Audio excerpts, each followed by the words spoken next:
So start करेंगे आपके पास हम नेक्स्ट लेक्चर। तो पहले जो प्रीवियस लेक्चर में हमने इरिगेशन एफिशिएंसीज के बारे में पढ़ रखा था उनको थोड़ा रिवाइज करते हैं, उसके बाद हम देखेंगे आपके पास नेक्स्ट टॉपिक। तो इरिगेशन एफिशिएंसीज होता क्या है आपके पास कि आपके पास कितना आपने पानी जो है वो एक अपने जो कैनाल से डाइवर्ट कर रखा है और आपके पास फील्ड में आ रहा है। तो सिंपली आप बोल सकते हो ratio of output to input आ जाएगा आपके पास। अगर जितने ज़्यादा आपके पास लॉसेस होंगे उतनी कम आपके पास क्या होगी, इरिगेशन एफिशिएंसीज हो जाएगी। तो डिफरेंट डिफरेंट टाइप्स की एफिशिएंसी थी। सबसे पहले आती है आपके पास कन्वीनियंस एफिशिएंसी। तो कन्वीनियंस एफिशिएंसी बोलती है आपके पास कि अमाउंट ऑफ वाटर या volume of water delivered to the field to the amount of water diverted from a canal, और परसेंटेज में चेंज करना तो इंटू 100 आ जाएगा। अब कन्वीनियंस है तो मतलब पानी जब चलने से आपके पास जो लॉसेस होते हैं उनको हम सिंपली क्या बोलते हैं, कन्वीनियंस लॉसेस बोल देते हैं। तो फिर हमने एक बेसिक एग्जांपल देखी थी कि जो मैन कैनाल है उसमें आपके पास 130 लीटर पर सेकंड से आपके पास पानी जो है वो फ्लो हो रहा है, और फील्ड में कितने से डिलीवर, कौन से रेट पे डिलीवर हो रहा है, आपके पास 100 लीटर पर सेकंड के रेट से डिलीवर हो रहा है। तो आपके पास उस तरह से हम ये देख लेते हैं, इसको कैलकुलेट कर लेते हैं। इसके बाद आता है आपके पास वाटर एप्लीकेशन एफिशिएंसी। तो वाटर एप्लीकेशन एफिशिएंसी क्या बोलती है आपके पास कि volume of water stored in the root zone to the volume delivered to the field, और इसमें कौन से लॉसेस हम कंसिडर करते हैं, रन ऑफ लॉसेस। फिर आती है वाटर स्टोरेज एफिशिएंसी। तो इसमें क्या होता है कि volume of water stored in the root zone after irrigation to the volume of water stored in the root zone before irrigation का कर लेंगे आपके पास, और परसेंटेज में चेंज करने के लिए 100 से हम मल्टीप्लाई कर लेंगे।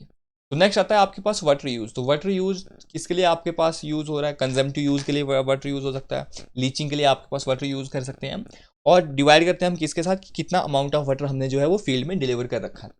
तो उससे हमारे पास वाटर यूज़ एफिशिएंसी आ जाती है। फिर आती है आपके पास वाटर डिस्ट्रीब्यूशन एफिशिएंसी, ये यूनिफॉर्म कोफिशिएंट भी बोलते हैं कि कितना आपके पास जो आपने पानी जो है वो फील्ड में प्रोवाइड किया है यूनिफॉर्मली वो आपके पास फील्ड में पहुंचा हुआ है। तो उसके लिए हम फॉर्मूला लगाते हैं 1 - y/d इंटू 100। अब d क्या होता है, इसमें एवरेज डेप्थ होती है हमारे पास पेनिट्रेशन की। तो उसके लिए मैंने आपको ये बेसिक एग्जाम्पल बता रखी थी, इसी टाइप से आपके पास ये सॉल्व हो जाएगा। तो अब इस लेक्चर में देखेंगे आपके पास हम कंजम्पटिव यूज के बारे में। कंजम्पटिव यूज जिसको हम क्या बोलते हैं, इवेपो ट्रांसपिरेशन बोलते हैं। तो बेसिकली आपके पास कंजम्पटिव यूज होता क्या है, तो देखो यहाँ पे डेफिनेशन लिख रखी है, मैं आपको समझाता हूँ। तो कंजम्पटिव यूज यहाँ पे लिख रखा है कि जो अमाउंट ऑफ वाटर है यूज करता है आपके पास, देखो दो वर्ड्स हैं यहाँ पे। तो कौन कौन से जो दो वर्ड्स हैं उनका कॉम्बिनेशन है, एक तो यहाँ पे इवेपो है मतलब इवेपोरेशन हो रही है, और सेकंड है आपके पास ट्रांसपिरेशन। तो कंजम्पटिव यूज आप बोल सकते हो कि जो अमाउंट ऑफ वाटर यूज होता है आपके पास इवेपो ट्रांसपिरेशन, ठीक है। प्लस इसमें आपके पास क्या इंक्लूड होता है, मेटाबॉलिक एक्टिविटीज भी इंक्लूड होती है प्लांट की, ठीक है। सो कंजम्पटिव यूज आपको पूछा जाए तो क्या होता है कि जो अमाउंट ऑफ वाटर रिक्वायर्ड होता है by a plant for its evapotranspiration need and water required for their metabolic processes. पर यहाँ पे देखो एक चीज़ आ जाती है कि जो अमाउंट ऑफ वाटर रिक्वायर्ड होता है आपके पास मेटाबॉलिक प्रोसेस के लिए वो आपके पास कम होता है, स्मॉल क्वांटिटी में होता है, इसलिए हम उसको क्या कर देते हैं, निगलेक्ट कर देते हैं। तो जब हमने उसको निगलेक्ट कर देते तो इसीलिए हम क्या बोलते हैं, आपके पास जो कंजम्पटिव यूज है ये है आपके पास किसके इक्वल्स टू है, इवेपो ट्रांसपिरेशन के इक्वल्स टू है। वरना आपके पास एक्चुअल में जो कंजम्पटिव यूज होता है वो होता है कि आपके पास कितना पानी आपके पास इवेपो ट्रांसपिरेशन के लिए यूज हो रहा है और मेटाबॉलिक एक्टिविटीज के लिए जो यूज हो रहा है। बट मैंने ये कहा आपके पास कि जो मेटाबॉलिक एक्टिविटीज के लिए पानी यूज होगा वो बहुत कम क्वांटिटी में होगा, इसलिए हम डायरेक्टली कंजम्पटिव यूज को क्या बोलते हैं, इवेपो ट्रांसपिरेशन बोल देते हैं। अब इवेपो ट्रांसपिरेशन क्या होता है कि आपके पास जो अमाउंट ऑफ वाटर यूज होता है प्लांट के कौन से प्रोसेस के लिए, ट्रांसपिरेशन के लिए और इवेपोरेशन के लिए, उस अमाउंट ऑफ वाटर को क्या बोलेंगे हम, इवेपो ट्रांसपिरेशन बोल देते हैं आपके पास, ठीक है। अब ये जो आपके पास ट्रांसपिरेशन होगा आपके पास, तो ट्रांसपिरेशन क्या होता है आपके पास, सो ये आपके पास मैंने आगे डिटेल लिख रखी है, बट मैं आपको पहले अब इवेपो ट्रांसपिरेशन के बारे में समझाता हूँ। तो इवेपो ट्रांसपिरेशन होगा आपके पास, नाम ही बता रहा है इवेपो और ट्रांसपिरेशन की, जो अमाउंट ऑफ वाटर रिक्वायर्ड होगा प्लांट को ट्रांसपिरेशन के लिए और इवेपोरेशन के लिए, तो उसको क्या बोलेंगे हम, इवेपो ट्रांसपिरेशन बोलेंगे। तो जो ये वैल्यू होगी इवेपो ट्रांसपिरेशन की या कंजम्पटिव यूज की, ये डिफरेंट क्रॉप्स के लिए डिफरेंट होगी और सेम क्रॉप के लिए डिफरेंट होगी एट डिफरेंट प्लेस। जैसे आपके पास एक कोई क्रॉप ए प्लेस पे ग्रो कर रही है और वही सेम क्रॉप आपके पास बी प्लेस पे ग्रो कर रही है, पर इनकी जो अमाउंट ऑफ वाटर रिक्वायरमेंट होगी वो डिफरेंट प्लेसेस पे क्या होगी, डिफरेंट होगी। तो आप बोल सकते हो कि जो वैल्यू होती है कंजम्पटिव यूज की या इवेपो ट्रांसपिरेशन की वो डिफरेंट होती है डिफरेंट क्रॉप्स के लिए और डिफरेंट प्लेस पे, चाहे वो क्रॉप सेम भी है बट डिफरेंट होगी उनकी वैल्यू डिफरेंट प्लेसेस पे। क्योंकि वहाँ पे चेंज आ जाता है वेदर का, सॉइल पे डिपेंड आ जाता है। तो ये आ गया। अब इसके बाद आता है आपके पास ट्रांसपीरेशन। तो क्या होता है आपके पास अब ट्रांसपीरेशन? तो देखो सिंपली हम यहाँ पे डिस्कस करते हैं अब आपके साथ ट्रांसपीरेशन के बारे में। तो देखो सिंपली यहाँ पे दिख रखा है कि ट्रांसपीरेशन क्या है आपके पास, जो वाटर आपके पास प्लांट कहाँ से एक्सट्रैक्ट करता है, अपने रूट से एक्सट्रैक्ट करता है और उसको यूज़ करता है अपने जो भी रिक्वायरमेंट होती है उनको फुलफिल करने के लिए यूज़ करता है। और उसके बाद वो पानी अपना वापिस एटमॉस्फेयर में कहाँ से एक्सट्रैक्ट करता है, थ्रो लीव्स। लीव्स में कहाँ से करता है, स्टोमेटा से करता है। आपके पास स्मॉल टीनी पोर्स होते हैं, तो उसी प्रोसेस को हम क्या बोलते हैं, ट्रांसपीरेशन बोलते हैं। सिंपली आप बोल सकते हो कि ट्रांसपीरेशन एक ऐसा प्रोसेस है जिसमें आपके पास आप क्या कर सकते हो कि जो आपके पास प्लांट्स के लीव्स हैं वहाँ से वाटर क्या होता है एटमॉस्फेयर में पास हो जाता है। अब आपके पास ये जो पानी पास हो रहा है, पानी एक्सट्रैक्ट कर रहा है, ये आपके पास कौन से प्रोसेस में आ जाता है, ये आपके पास डायरेक्टली फोटोसिंथेसिस में आ जाता है। तो ये कौन से प्रोसेस में आ जाता है आपके पास, फोटोसिंथेसिस। सो फोटोसिंथेसिस में आपके पास जो पानी यूज होगा, तो अब आपको ये पता है फोटोसिंथेसिस। तो फोटोसिंथेसिस कब होती है आपके पास, इन प्रेजेंस ऑफ सनलाइट होती है। तो आप बोल सकते हो कि जो आपके पास मेनली ट्रांसपीरेशन होगी ये आपके पास किस में होगी, जो भी आपके पास ट्रांसपीरेशन है ये आपके पास मेनली डे टाइम पे ही हो जाती है, क्योंकि फोटोसिंथेसिस हमारे पास during the presence of sunlight होती है। तो आप बोल सकते हो कि ट्रांसपीरेशन कब होगी, आपके पास डे टाइम में होगी। अब ट्रांसपीरेशन है क्या आपके पास, ट्रांसपीरेशन ये है कि आपके पास पानी सबसे पहले अपने रूट से एक्सट्रैक्ट कर दिया प्लांट ने, उसके बाद जिस भी एक्टिविटीज़ के लिए वो रिक्वायर्ड था वो यूज़ करने के बाद थ्रो स्टोमेटा ऑफ लीव से वो पानी क्या कर दिया, एक्सट्रैक्ट कर दिया कहाँ पे, एटमॉस्फेयर में, in form of water vapours. तो ये प्रोसेस अब कौन सा हो रहा है आपके पास, फोटोसिंथेसिस की वजह से हो रहा है। और फोटोसिंथेसिस मैंने आपको कहा कब होगी, डे टाइम पे होगी। तो आपके पास जो ट्रांसपीरेशन होगी आपके पास ये कब होती है, मेनली डे टाइम पे होती है। अब इवेपोरेशन है आपके पास। तो इवेपोरेशन क्या होता है आपके पास, लिक्विड से वाटर वेपर फॉर्म में चेंज होना। तो वो आपके पास थ्रो आउट होती है, चाहे वो डे हो या नाइट हो, ठीक है। सो ये आप बोल सकते हो। इसी तरह से आपके पास जो ट्रांसपीरेशन लॉसेज होते हैं, एक तो मैंने ये किस पे डिपेंड करते हैं, आपके पास सनलाइट पे डिपेंड करेंगे, ठीक है। और आपके पास ये अवेलेबल मॉइस्चर पे भी डिपेंड करेंगे। अब कैसे अवेलेबल मॉइस्चर पे डिपेंड करेंगे, ताकि आपके पास पानी ही कम है आपके पास प्लांट में, तो वो क्या ज़्यादा अमाउंट में पानी एक्सट्रैक्ट कर देगा, मतलब ज़्यादा लूज करेगा, नहीं। वो आपके पास जितना अमाउंट ऑफ अवेलेबल मॉइस्चर है उसी के अकॉर्डिंग अपने पानी को यूज कर देगा, ठीक है। तो अब देखो यहाँ पे एक आपके पास टर्म आ जाती है जिसको हम बोलते हैं ट्रांसपीरेशन रेशियो। तो क्या होता है ये ट्रांसपीरेशन रेशियो, देखो different plants will have different amount of water and hence their water consumption property will be different, जो हम अभी तक आते देख रहे हैं। So thereby in order to standardise it reports in terms of transpiration ratio के नाम से हम इसको रिपोर्ट करते हैं। तो ट्रांसपीरेशन रेशियो क्या होता है आपके पास, ये डिफाइन करते हैं इसको हम, ratio of mass of water transported by plants to the mass of dry matter produce, यह आ जाता है आपके पास। अब ये जो ट्रांसपीरेशन रेशियो होती है इसकी वैल्यू जनरली वीट के लिए होती है 300 से 600 के बीच, हम एवरेज 450 ले लेते हैं। और राइस के लिए होती है 600 से 800 के बीच, हम एवरेज 700 ले लेते हैं। अब आपके पास ये जो ट्रांसपीरेशन है इसको हम लेबोरेटरी में मेजर करते हैं फाइटोमीटर इंस्ट्रूमेंट के साथ, ठीक है। तो किसे हम यूज करते हैं, मेजर करते हैं आपके पास फाइटोमीटर। थोड़ा टॉपिक है आपके पास, मतलब बस इसको समझने का रिलेटेड टॉपिक है आपको, क्योंकि इसका आगे आने वाले लेक्चर में बहुत यूज होगा, इसलिए मैं आपको ये ट्रांसपीरेशन अच्छे तरीके से समझा रहा हूँ। तो फाइटोमीटर से आपके पास हम क्या कर सकते हैं, ट्रांसपीरेशन को मेजर कर सकते हैं। अब फाइटोमीटर से कैसे मेजर कर सकते हैं, फाइटोमीटर जो होता है आपके पास एक क्लोज्ड, आपके पास क्लोज्ड वाटर टाइट कंटेनर होता है, और जिसमें हम सफिशिएंट अमाउंट ऑफ नॉइस्चर कर देते हैं प्लांट को, ताकि वो क्या हो जाए, ग्रोथ हो जाए। और उसमें हम क्या करेंगे, जितना उसका क्रॉप पीरियड होगा या बेस पीरियड बोल दो, उसमें हम क्या करेंगे, पानी जो है वो प्रोवाइड करेंगे। अब इसमें आप ट्रांसपीरेशन निकालोगे कैसे, सबसे पहले जो आपके पास, मैंने आपको कहा कि जो इंस्ट्रूमेंट है, मैंने कहा कि सबसे पहले आप उसको मेजर कर दो, उसका आपको मास पता हो गया तो आपने बोल दिया कि M1 जो है वो इंस्ट्रूमेंट का मास है। अब उसमें आपने पानी जो है वो अमाउंट ऑफ वाटर ऐड कर दिया, तो उसको मैं बोल देता हूँ कि आपने M अमाउंट ऑफ वाटर जो है उसमें ऐड कर दिया। अब जब आपके पास वो फुल्ली डेवलप्ड हो गया तो आपने क्या कर दिया, फिर इंस्ट्रूमेंट का वेट आपने मेजर कर दिया, तो उस टाइम आपके पास वेट कितना आ गया, M2, ठीक है। अब आपके पास ये तो आपके पास इंस्ट्रूमेंट का पहला वेट था, इसमें आपने पानी ऐड कर दिया। अगर इन दोनों को आप सेपरेट कर दोगे तो आपको पता चल जाएगा आपके पास कितनी ट्रांसपीरेशन हुई है, क्योंकि लॉसेज आ जाएंगे। तो इस तरह से आप क्या निकाल सकते हो, यहाँ पे ट्रांसपीरेशन लॉसेज जो है वो यहाँ पे कैलकुलेट कर सकते हो। अगर हमें ये फील्ड पे रिजल्ट यूज़ करने हैं तो हम इसका 10% कम वैल्यू जो है वो यूज़ कर लेते हैं, क्योंकि यहाँ पे तो आपके पास स्टैंडर्ड कंडीशन थी, फील्ड पे कंडीशन क्या होती है, आपके पास डिफरेंट कंडीशंस होती। अब आता है आपके पास जो ये ट्रांसपीरेशन होता है, वेपो ट्रांसपीरेशन, ये भी आपके पास फर्दर दो टाइप्स की होती है। एक आता है आपके पास पोटेंशियल इवेपोट्रांसपिरेशन और सेकंड आता है आपके पास एक्चुअल इवेपोट्रांसपिरेशन।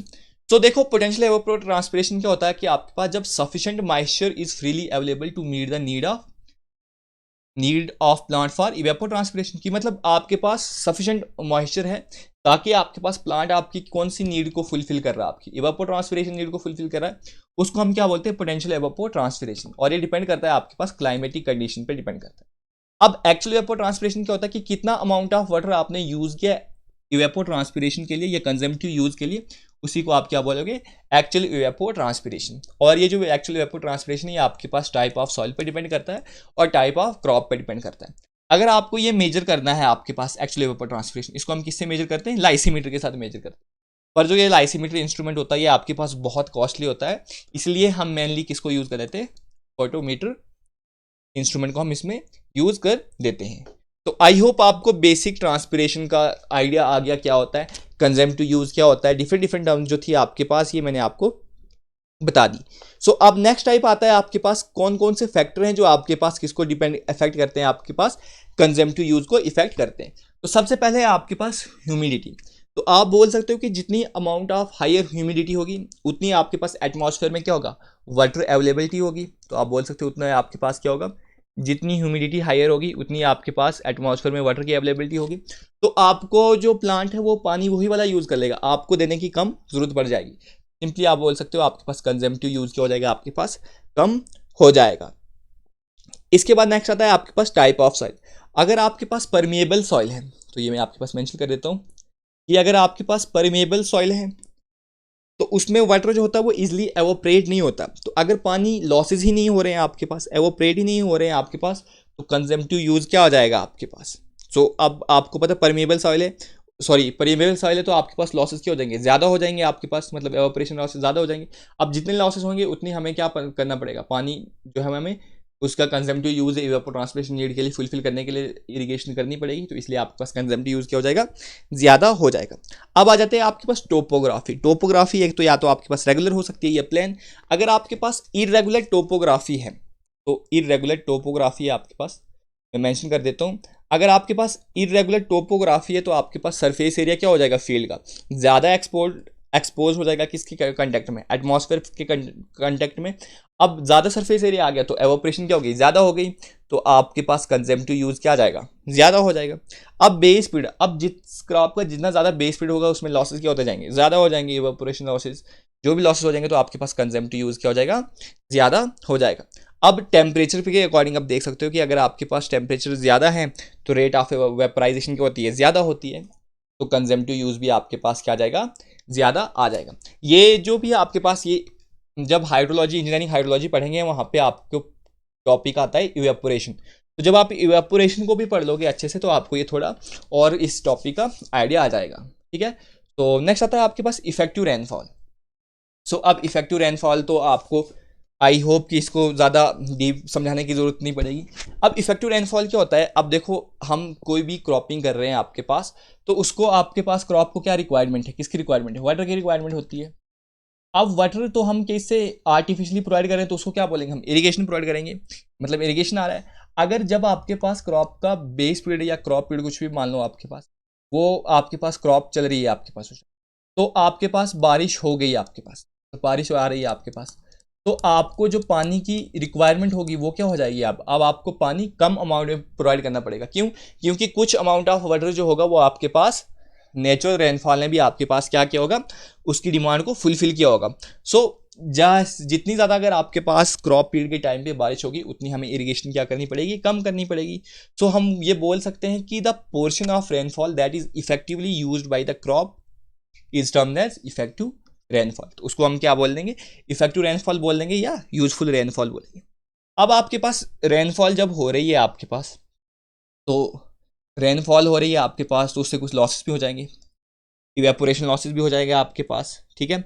या सिंपली हम लॉसेस को ही कैलकुलेट कर लेते हैं आपके पास, उस तरह से आपके पास निकल आ जाएगा आपके पास आइडिया। अब मैं मान लेता हूँ आपके पास आरटी है टोटल अमाउंट ऑफ रेनफॉल जो हो रही है। अब ये किसके इक्वल्स टू हो जाएगी आपके पास, इसमें आपके पास लॉसेस हो जाएंगे, इवेपोरेशन लॉसेस हो जाएगा आपके पास, फिर आपके पास आ जाएगा वेपराइजेशन हो जाएगी, ठीक है। उसके बाद आपके पास सरफेस रन ऑफ हो जाएगा, डीप परकुलेशन हो जाएगी। तो ये सभी आपके पास क्या हो जाएंगे, लॉसेस हो जाएंगे ना आपके पास। तो ये आपके पास क्या हो जाएंगे, लॉसेस हो जाएंगे। इफेक्टिव रेनफॉल आपके पास ये कम रह जाएगी। तो रेनफॉल हो रही है तो आपके पास लॉसेस भी होंगे। तो इसलिए आपके पास अगर यूजफुल रेनफॉल आपको अगर कभी कैलकुलेट करनी आती है तो इसके लिए आपके पास फॉर्मूला होता है total rainfall into average ratio factor. अब ये एवरेज रेशो फैक्टर क्या होता है, ये आपके पास सिग्निफाई करता है कि कितनी अमाउंट ऑफ रेनफॉल आपके प्लांट ने यूज कर रखी है इसके लिए, इवेपो ट्रांसपिरेशन के लिए। ये आपके पास क्वेश्चन में डायरेक्टली मेंशन होता है। अब आपको जो यूजफुल रेनफॉल है इसको कैलकुलेट करने के लिए हमारे पास दो फॉर्मूले हैं। एक फॉर्मूला है आपके पास, क्या फॉर्मूला है आपके पास, एक कलर चेंज कर लेते हैं।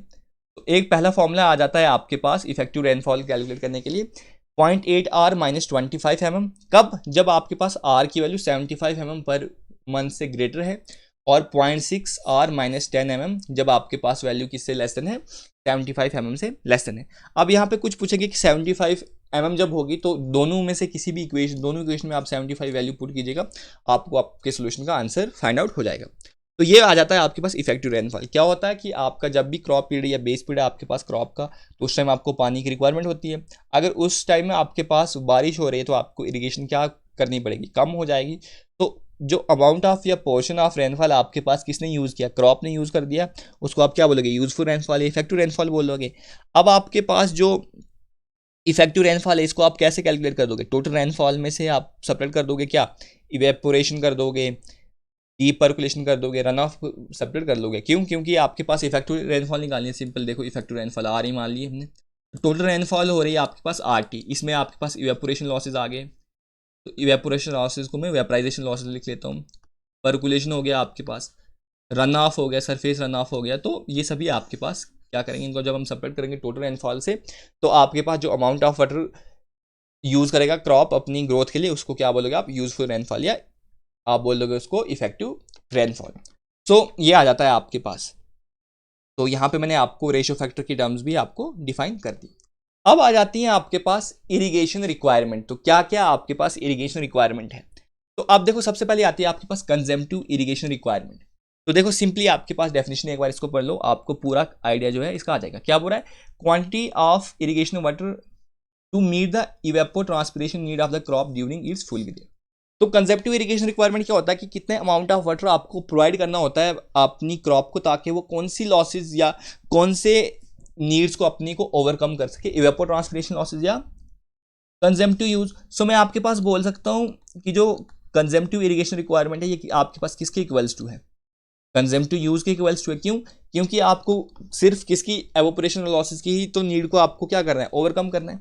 अगर आपके पास इस सीजन में आपके पास क्या हो जाती है, रेनफॉल हो जाती है, तो आप कंजम्पटिव यूज में से आप रेनफॉल को सेपरेट कर लोगे। क्यों, क्योंकि कुछ अमाउंट ऑफ पोर्शन तो आपके पास रेनफॉल ने भी फुलफिल किया होगा ना, इसलिए कंजम्पटिव इरिगेशन रिक्वायरमेंट आ गई। तो कंजम्पटिव इरिगेशन रिक्वायरमेंट क्या है आपके पास, कि इवेपो ट्रांसपिरेशन नीड ऑफ क्रॉप को हमने फुलफिल करना है। ठीक है, ये आ गया आपके पास कंजम्पटिव इरिगेशन रिक्वायरमेंट।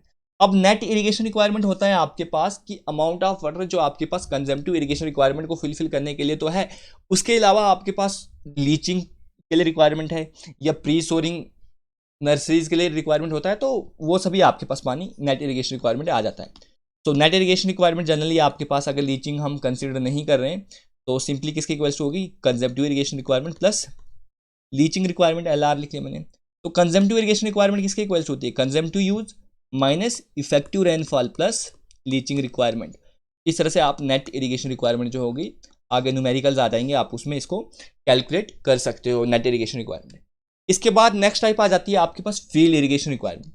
अब देखो फील्ड इरिगेशन रिक्वायरमेंट है तो फील्ड में आपके पास कौन से लॉसेज होते हैं, सबसे पहले आपको ये पता है रन ऑफ लॉसेज हो जाते हैं। तो आपके पास फील्ड इरिगेशन रिक्वायरमेंट होता है कि आपके पास नेट इरिगेशन रिक्वायरमेंट का अमाउंट का तो पानी आपको फुलफिल करना है, उसके अलावा आपको रन ऑफ लॉसेस को भी ओवरकम करना है। तो वही लिख रखा है कि water required to meet net irrigation requirement plus amount of water lost as surface run off and deep percolation. तो सिंपली आपके पास फील्ड इरिगेशन रिक्वायरमेंट किसके इक्वल्स टू आ जाता है, तो field irrigation requirement equals to net irrigation requirement plus run off losses हो जाता है। या देखो रन ऑफ लॉसेज के लिए हम कौन सी एफिशिएंसीज का यूज करते हैं, रन ऑफ लॉसेज के लिए हम किस एफिशिएंसी का यूज करते हैं, वाटर एप्लीकेशन एफिशिएंसी का। तो नीटा ए मैंने लिख लिया। तो यहाँ पे आप वाटर एप्लीकेशन एफिशिएंसी का एक और फॉर्मूला बना सकते हो, क्या बोल सकते हो, net irrigation requirement divided by field irrigation requirement. तो ये सभी आ गए आपके पास, कौन से नीड है आपके पास, ये फील्ड इरिगेशन रिक्वायरमेंट है।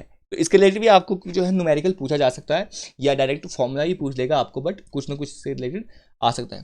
तो इंटू 100 भी लिख लीजिए।